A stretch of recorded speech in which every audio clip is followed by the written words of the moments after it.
در این آموزش میخوام نحوه کپی خور کردن PS4 از ورژن 9 تا 12.02 رو به شما یاد بدم و بگم چجوریه. مثل همیشه لایک و شیر و کامنت چرتون نره.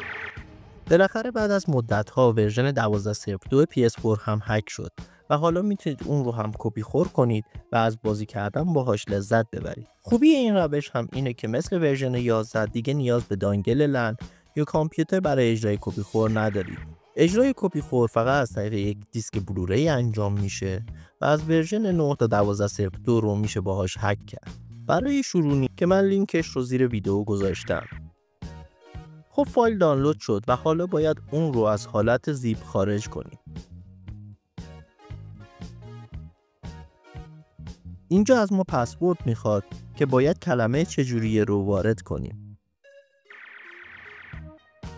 الان 2 تا فایل داریم که فایل لپس رو باید روی دیسک بلوری رایت کنیم. اگر بلوری رایتر ندارید میتونید فایل رو به خدمات کامپیوتری ببرید تا اونجا برای شما رایت کنن. فقط توجه کنید که حتما باید بلوری رایت بشه و روی DVD و CD جواب نمیده و در ضمن هزینه زیادی براش پرداخت نکنید، چون امروز که این آموزش رو تهیه میکنم هزینه هر دیسک بلوری 50 تا 100 هزار تومانه و هزینه رایت هم نهایتا 100 تا 150 هزار تومان.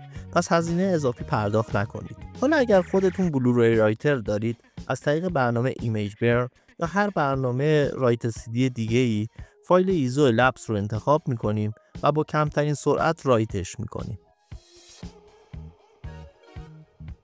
وقتی دیسک آماده شد نیاز به یک حافظه فلش داریم تا فایل پیلوت رو روش کپی کنیم. فقط توجه کنید که قبلش فرمت فلش رو به FAT32 یا XFAT تغییر بدید.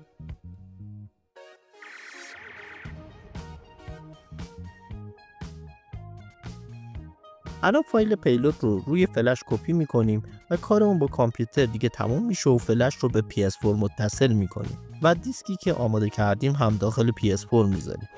صبر کنید تا این آیکون بلوری دیسک ظاهر بشه، ولی قبل از اینکه دیسک رو اجرا کنیم به ستینگ میریم و از قسمت سیستم تیک گزینه Enable HDCP رو روشن میکنیم. حالا میریم دیسک رو اجرا کنیم.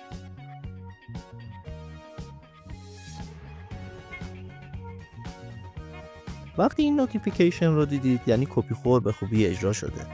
ولی اگر گیر کرد کافی برنامه رو ببندید و دوباره اجرا کنید. اگر هم این ارور رو به شما نشون داد کافیه فقط چند ثانیه دستگاه رو به نت متصل کنید تا دیتا اجرای دیسک های متفرقه رو دانلود کنه. فقط توجه کنید که حتما قبل متصل کردن نت تیک های بخش اتوماتیک دانلود رو بردارید تا از آپدیت شدن ناخواسته دستگاه جلوگیری کنید. در ضمن حتما وقتی اجرای دیسک درست شد دیگه نت رو خاموش کنید، چون هیچ وقت دیگه نیاز به نت ندارید و فلش هم فقط برای بار اول نیازه و دیگه به فلش هم نیاز پیدا نمی کنید.